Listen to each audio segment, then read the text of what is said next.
What's good, Dub Nation? Hold up. Before you scroll past this, you need to hear what just dropped in the last 48 hours. We're talking about potential blockbuster moves that could completely reshape our championship window. And trust me, some of these rumors are absolutely wild. I'm about to break down 3 massive stories that have the entire NBA buzzing. Draymond just threw shade at LeBron's playoff proposal in the most Draymond way possible. There are whispers about a potential Kristaps Porzingis trade that could solve our biggest weakness. And, get this, Gary Payton too might be heading to New York while some people are actually talking about LeBron coming to the Bay Area. I know. Sounds crazy, but stick with me. Make sure you smash that like button if you're ready for some serious Warriors talk, and hit those notifications because things are moving fast right now. Let's dive in. You know Draymond Green never backs down from speaking his mind, and this week he delivered another classic moment that has everyone talking. LeBron James recently suggested that the NBA should implement a full-month break between the regular season and playoffs, essentially giving players 4 weeks to rest and recover before the intensity ramps up to championship level. Now, here's where it gets interesting. While most players stayed quiet about LeBron's proposal, our guy Draymond stepped right into the conversation with a perspective that shows exactly why he's been such a crucial part of our championship DNA. Green's response was pure basketball intelligence. He pointed out something that a lot of casual fans might miss. Rhythm matters more than rest when you're talking about elite competition. A month off? Draymond basically said, that's how you get hurt, not how you stay healthy. His counter-proposal? 2 weeks maximum. Just enough time to heal up minor injuries and get your mind right, but not so long that you lose that competitive edge that separates champions from everyone else. Think about it from a Warriors perspective. Remember 2022 when we came back from that long layoff and struggled early in the playoffs? Our ball movement wasn't crisp, our defensive rotations were a step slow, and it took us several games to find that championship rhythm again. Now imagine extending that layoff by another 2 weeks. That's exactly what Draymond is worried about. But there's a deeper layer to this debate that goes beyond just scheduling. This is really about 2 different philosophies of championship. Basketball. LeBron's approach has always been about physical preparation and longevity, managing his body like the incredible machine it is to extend his prime as long as possible. That's worked incredibly well for him individually. Draymond's perspective comes from our Warriors culture of strength in numbers and maintaining collective momentum. When you've built a system based on precise timing, constant communication, and split-second decision-making, you can't afford to let that chemistry cool off for an entire month. Our championship runs have always been about staying locked in mentally and physically throughout the entire playoff grind. What makes this even more interesting is the timing. Both players are in the later stages of their careers, but they're approaching the challenge of sustained excellence from completely different angles. LeBron is essentially saying, give me time to optimize my individual preparation. Draymond is saying, keep us sharp as a unit because that's how championships are won. From a Warriors fan perspective, you have to love seeing Draymond defend our championship philosophy. This isn't just about scheduling. It's about the mentality that brought us 4 titles in 8 years. The idea that you earn your rest by winning, not by waiting around for the league to hand it to you. The ripple effects of this debate are already being felt around the league. Player associations are starting to weigh in. Coaches are being asked for their opinions, and you can bet this is going to be a major talking point when collective bargaining discussions come up again. But here's what I think is the real story. This shows that even as our core gets older, they're still thinking like champions. Draymond isn't asking for shortcuts or easier paths. He's advocating for what gives his team the best chance to win.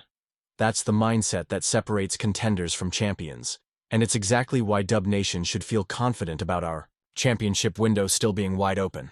What do you think? Drop your thoughts in the comments. Are you Team Draymond with the 2-week break? Or do you think LeBron's month-long rest period makes more sense? And while you're down there, let me know what other Warriors topics you want me to dive deep on next week. Okay, now we're getting into the really juicy stuff. Multiple sources are reporting that the Warriors front office has been having serious conversations about a potential trade with the Boston Celtics and the centerpiece? 7'3" Kristaps Porzingis coming to Golden State. Let me paint this picture for you. Imagine Steph Curry running pick and rolls with a legitimate 7-footer who can step out and knock down threes. Picture Draymond Green not having to carry the entire defensive load in the paint because he's got a rim protector beside him. Think about how different our playoff matchups would look if we could actually match up size-wise with teams like Denver, Phoenix, or Milwaukee. The proposed framework has Jonathan Kuminga heading to Boston as the primary piece going back. Now, I know some of you are thinking, wait, we're giving up Kuminga, that young talent we've been developing? Here's the thing. Championship windows are precious, and ours is still wide open with Steph playing at an MVP level. Sometimes you have to trade potential for proven production. Porzingis brings exactly what we've been missing since the Kevin Durant era ended. He's averaging over 20 points per game, shooting nearly 38% from three on significant volume, and providing rim protection that we simply don't have right now. When healthy, he's the type of player who can completely change how opponents game plan against us. The financial mechanics are fascinating too. Porzingis is on a reasonable contract compared to his production level, and moving Kuminga's rookie deal plus potentially some additional salary matching pieces could make this work without destroying our flexibility going forward. Bob Myers always said championship teams find ways to upgrade their talent, and this could be exactly that type of move. But let's address the elephant in the room. Injury concerns. Porzingis has dealt with various injuries throughout his career, and that's always a consideration when you're trading for any player. However, our medical staff and training program have consistently kept players healthy and extended careers. Look at how we've managed Steph's ankle issues, or how we've kept Draymond and Clay productive into their 30s.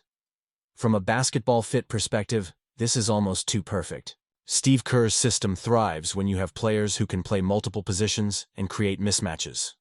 Porzingis can play both center and power forward, he can stretch the floor offensively, and he gives us a completely different defensive presence. Teams wouldn't be able to go small against us anymore without paying a serious price. The Boston side of this makes sense too.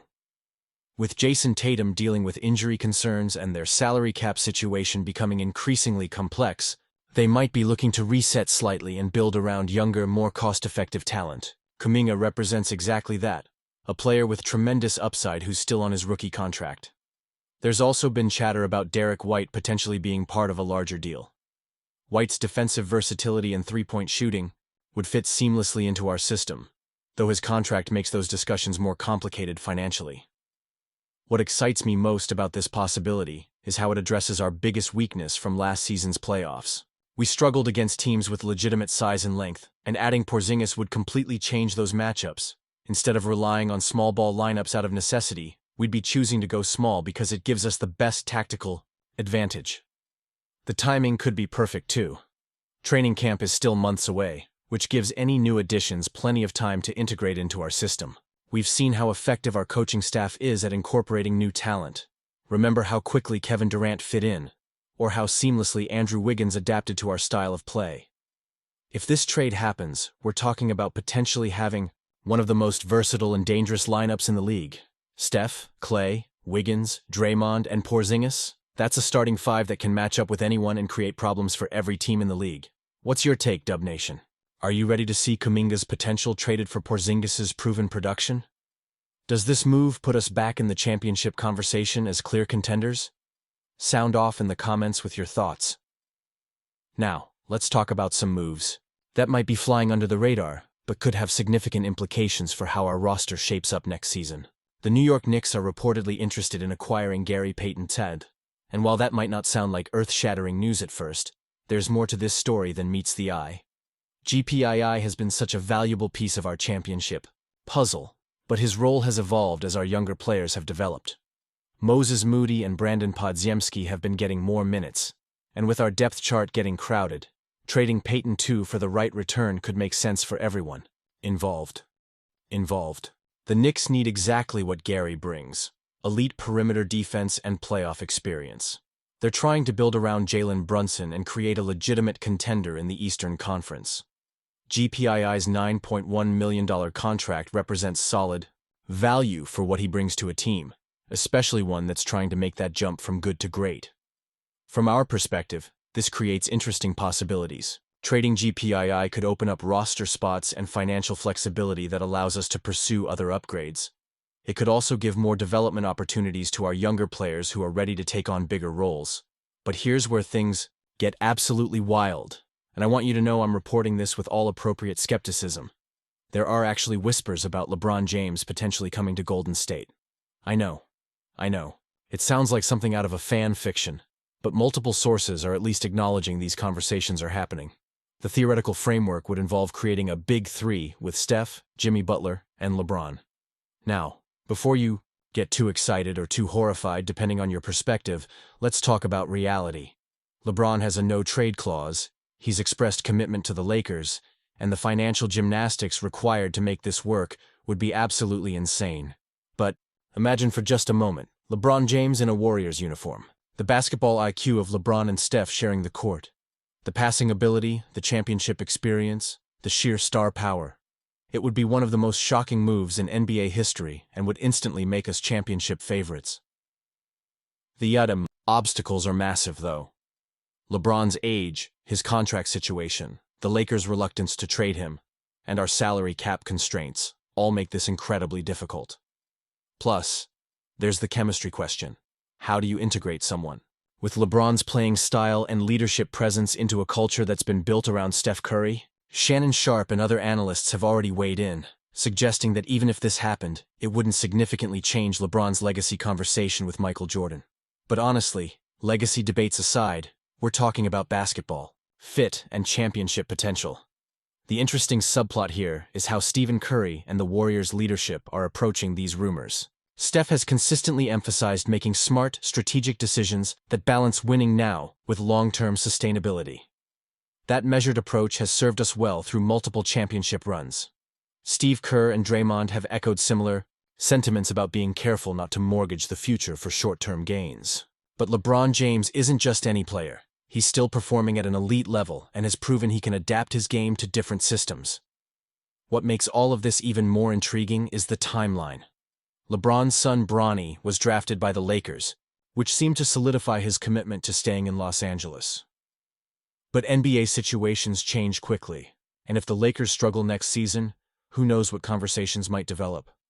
The reality is that most of these LeBron to Warriors rumors are probably just that, rumors. But the fact that they're even being discussed shows how fluid the current NBA landscape is, and how teams are constantly evaluating ways to improve their championship odds.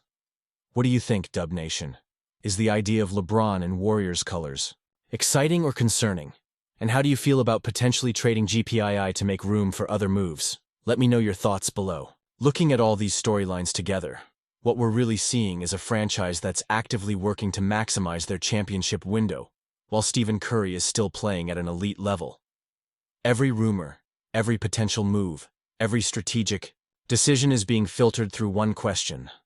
Does this make us more likely to win another championship? The Porzingis discussions show that our front office isn't satisfied with just being competitive. They want to address the specific weaknesses that prevented us from making a deeper playoff run last season. Size, length, and interior presence have been issues, and acquiring a player like Porzingis would solve multiple problems at once. The Gary Payton II situation demonstrates smart roster management. Rather than holding on to players out of sentiment, the organization is evaluating how to optimize every roster spot and every dollar for maximum championship impact. That's the kind of ruthless efficiency that championship teams require.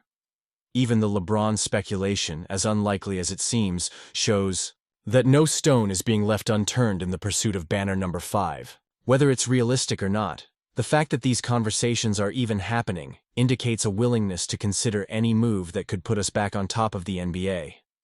What excites me most is that none of these potential moves involve giving up on our championship window or transitioning into a rebuilding phase. Every rumored transaction is about adding talent that can contribute immediately to a championship run. That's because our core, led by Steph Curry, is still championship caliber. The financial considerations are complex, but that's what separates great front offices from average ones. Finding ways to navigate salary cap constraints while continuing to upgrade talent is an art form, and our management team has proven they can execute these types of moves. The ultimate question isn't whether any specific trade will happen. It's whether we can identify and execute the right combination of moves to put ourselves back in the championship conversation as clear favorites rather than hopeful contenders. Looking ahead to next season, the Western Conference is going to be absolutely loaded. Denver still has their championship core, Phoenix has their big three, and teams like Sacramento and Memphis are getting better.